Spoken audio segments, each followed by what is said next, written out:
구약시대의 이스라엘 백성들은 성전을 무척 사랑했습니다. 신약시대의 교회와 구약시대의 성전은 다르지요. 오늘날 성전의 역할을 하는 것이 교회다라고 하지만 할 수도 있지만 근본적으로 다른 것입니다. 오늘날은 또한 교회가 너무너무 많아서 사람들이 교회를 참 쉽게 생각하고 가기 쉬우니까 가지 않는 경우도 너무너무 많죠. 그러나 구약시대는 성전이 하나밖에 없었습니다. 예루살렘 거기에 하나밖에 없었는데 예루살렘 근처에 사는 사람들도 성전을 무척 사랑했지만 예루살렘 멀리 떨어져 있는 사람은 한평생 성전에 올라가서 성전 제사를 한번 드리는 것이 평생의 소원이기도 했습니다. 그래서 돈을 모으고 또 모아서 여유가 되면 돈주머니를 차고 성전으로 올라가는 노래를 부르면서 성전에 가서 예배 드리는 것을 그들은 일생의 꿈으로 생각했던 사람도 있었다는 말씀이지요. 그런데 성전에 올라가도 절대로 성전 근처에 접근하지 못하는 장소가 있었습니다. 바로 지성소였지요. 은혜의 보좌라고 말하고 하나님의 은혜의 원천이 흘러내리는 곳인 줄 다 알면서도 한 번도 사모한다고 볼 수 없고 들어가고 싶다고 들어갈 수 없는 곳이 바로 지성소였습니다. 거룩하신 하나님과 백성들은 격이 다를 뿐만 아니라 하나님께서 우리를 사랑하셔서 인간들을 받아주시기 위해서 문을 열어놓아도 인간이 죄인이기 때문에 지성소에 들어가면 즉사합니다.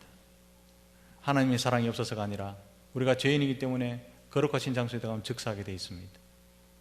그래서 사랑의 또 다른 표현으로 우리를 살리기 위해서 어쩔 수 없이 담장을 높이 쌓아줄 수밖에 없는 곳, 그것이 은혜의 보좌 지성소였습니다. 오늘 38절에 성소 휘장이라는 말이 나오는데요, 이 성소 휘장이라고 하는 말은 성소와 지성소를 구별하기 위해서 쳐놓았던 두꺼운 천을 말합니다. 옛날 차에 뒤에 세워놨던 소위 말해서 갑바라고 하는 그 정도로 칼도 잘 들어가지 않고 가위로 잘 오려지지도 않는 그런 두꺼운 천, 비슷한 걸로 천을 쳐놓았습니다. 높이가 18m가 되고 칼도 잘 들어가지 않는 두꺼운 천으로 만들어졌기 때문에 이 휘장은요, 접근 불가 이렇게 말하는 웅변적인 상징이었습니다. 죄인들은 접근 불가. 그리고 커튼 형식으로, 미닫이 형식으로 되어 있던 것이 아니라 칸막이로 되어 있었습니다. 아예 들어오지 말라는 거죠. 칸막이로 되어 있었습니다. 아무나 들어갈 수 없는 곳이라는 상징적인 강력한 의미를 가지고 있었습니다. 따라서 이 휘장은 하나님으로부터 인간을 격리하는 것이었습니다. 그게 성소 휘장이지요. 인간은 성소 밖에 있을 뿐 그 안에 결코 들어가도록 허락받지 못했습니다. 들어가도 죽고요. 그런데 이곳에 접근 가능한 사람은 단 한 사람 있었습니다. 그의 대제사장. 그 한 사람은 접근할 수 있었습니다. 그것도 1년에 딱 한 번 대속죄일에 들어갈 수 있었습니다. 그때도 대제사장은 자신과 온 백성의 죄 때문에 희생제물의 피를 가지고서야 피로서 들어갈 수가 있었다는 것이지요. 1년에 딱 한 번 들어가는 것도 피를 갖고 들어가야 했습니다. 예복을 갖춰 입고 피를 손에 들고 들어가는 대제사장도요, 두렵고 떨리는 발걸음으로 그 장소에 들어갈 수밖에 없었습니다. 왜냐하면 피를 가지고 들어가는 대제사장도 자신의 죄, 청산되지 못한 죄가 있으면 들어가자마자 그 자리에서 즉사했습니다. 그래서 대제사장은요, 방울을 차고 들어갔습니다. 움직이면 딸랑딸랑 소리가 나는데 죽으면 소리가 안 나니까 죽었는가 보다 밖에서 시체를 끄집어내죠. 줄을 달아서. 은혜의 보좌지만 죄인들은 접근할 수 없는 장소, 그 장소가 지성소였습니다. 그래서 불완전한 인간들은 너무너무 사모하는 장소가 시은소, 은혜의 처소, 은혜의 원천이지만 마음대로 드나들 수 없는 곳이어서 늘 마음속에 사모함만 남았습니다. 사람들은 늘 이 장소를 사모했지만 들어갈 수 없었고, 하나님도 백성들을 사랑하셔서 받아들이고 싶지만 열 수 없는 것이 지성소였습니다. 그런데 예수님께서 십자가에 달려 죽으셨을 때 이 휘장이 위로부터 아래까지 찢어진 사건이 벌어집니다. 위에서부터 아래로 찢어졌다는 것은 이것은 사람의 일이 아니라 하나님의 역사였음을 분명히 보여주는 운명적인 상징입니다. 위에서부터 아래로 찢어졌답니다. 칼로 될 수도 없고 가위로 자리를 잘라지지 않은 이 천이 위에서부터 아래로 찢어졌답니다. 이것은요, 십자가에 대한 하나님의 응답이고 독생하신 하나밖에 없는 아들을 피를 흘린 채 나무에 달아놓으신 그 처절한 심령을 바라보는, 처절한 광경을 바라보는 하나님의 심정이었습니다. 그리고 이 사건이 위에서부터 아래로 찢어진 이 휘장이 우리에게 획기적인 것은 이 일로부터 우리가 찢어진 휘장 안으로 들어갈 수 있는 은혜를 누리게 되었기 때문에 우리에게는 획기적인 사건인 줄로 믿습니다. 이 사건 이후로요, 하나님은 더 이상 접근할 수 없는 분, 가까이 갈 수 없는 분, 만날 수 없는 분, 쳐다볼 수 없는 분, 그것이 아니었습니다. 이 사건 이후로는요, 우리가 아버지라 부를 수 있고, 우리가 만날 수 있고, 바라볼 수 있고, 부를 수 있는, 접근할 수 있는, 다가갈 수 있는 그런 아버지가 되었다는 말씀입니다. 예수를 믿는 자는 누구든지 담대하게 하나님의 임재를 체험하고 접근할 수 있게 된 사건이 바로 오늘 본문의 사건입니다. 히브리서 4장 15절과 16절 말씀에는 이런 말씀이 있습니다. 우리에게 있는 대제사장은 우리의 연약함을 동정하지 못하시리가 아니요 모든 일에 우리와 똑같이 시험을 받으신 이로되 죄는 없으시니라. 그러므로 우리는 긍휼하심을 받고 때를 따라 돕는 은혜를 얻기 위하여 은혜의 보좌 앞에 담대히 나갈 것이니라. 은혜의 보좌 앞에, 이 지성소잖아요. 은혜의 보좌 앞에 담대히 나갈 것이니라. 구약 백성들은요, 꿈에도 그리는 소리였고 한번 들어가고 싶어도 못 들어가는 그 소리를 예수 그리스도께서 이 휘장을 찢음으로 말미암아 우리는요, 담대하게 들어갈 수 있다는 사실을 기억하시기를 바랍니다. 히브리서 기자는 모든 사람들, 구약 성도들이 사모했던 이 장소를 사모했던 이유는 그곳이 은혜의 보좌가 있었기 때문이라고 말합니다.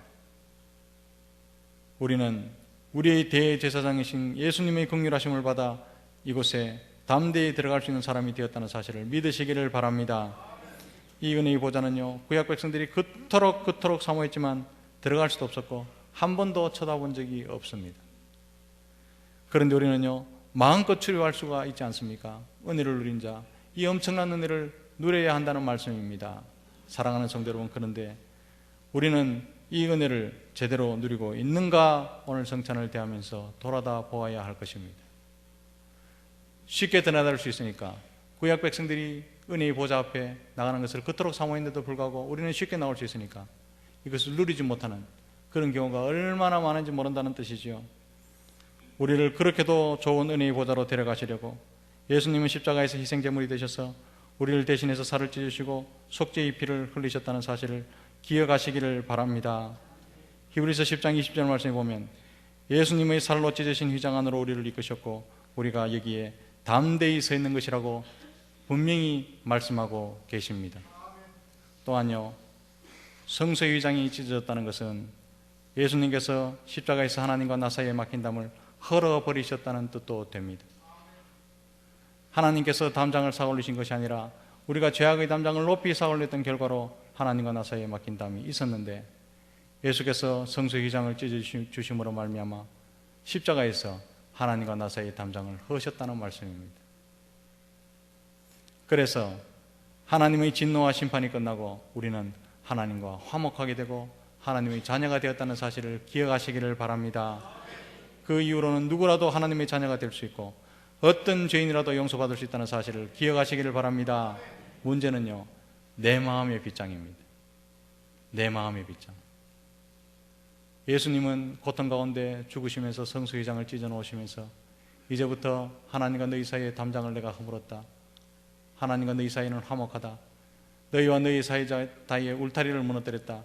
너희들이 서로 사랑하라. 그렇게 말씀하셨는데도 불구하고 예수님은 열심히 허무셨는데 나는 그 담장을 도로 쌓아 올리지 않는지 돌아보시기를 바랍니다. 하나님과 나 사이의 죄악의 담장을 높이 쌓아 올리고 용서하지 못하는 담장을 높이 쌓아 올리고 우리와 우리 사이의 미움의 담장을 높이 쌓아 올리고 마음의 틀어짐을 해결하지 못해서 미움의 담장, 시기의 담장, 욕심의 담장, 그 담장을 열심히 쌓아 올리면서 살아오지 않으셨는지 오늘 성찬을 대하면서 깊이 묵상해 보시기를 바랍니다. 주님의 찢으신 살을 기념하는 떡을 받을 때 우리도 서로 간의 담장을 허는 결단이 있기를 주님의 이름으로 축복합니다. 오늘 읽진 않았지만 39절 말씀에 보면 예수님을 끌고 와서 십자가에 못 박고 옆에서 지키던 백부장이 예수님의 죽음을 보고 이렇게 말합니다. 예수님은 진실로 하나님의 아들이었도다. 그렇게 고백합니다. 마가가요, 백부장의 고백을 본문 바로 다음에 기록한 이유가 있습니다. 이제부터 찢어진 휘장 안으로 이방인도 예수를 잔인하게 십자가에 못 박은 죄인이라도 진실한 신앙 고백만 있다면, 진실하게 믿음만 있다면 지성소 안으로 들어올 수 있는 자격이 있다, 가능하다. 이 그림을 지금 그려놓은 겁니다. 실제로 우리는 이 백부장 뒤에 줄을 서 있던 이방인이었던 사실을 기억하시기를 바랍니다. 우리 숱하게 많은 죄를 지으며 예수 그리스도를 죄 지을 때마다 처참하게 십자가에 못 박았던 죄인들입니다.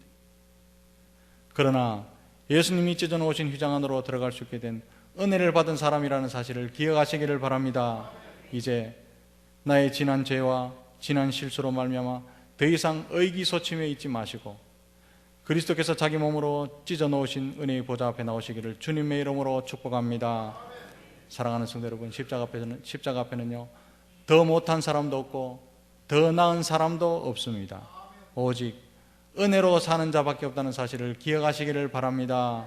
오늘 이 성찬을 받을 때 이런 은혜를 새롭게 깨닫고 새롭게 은혜를 누리시는 저와 여러분 다 되시기를 주님의 크신 이름으로 축복합니다. 기도하겠습니다.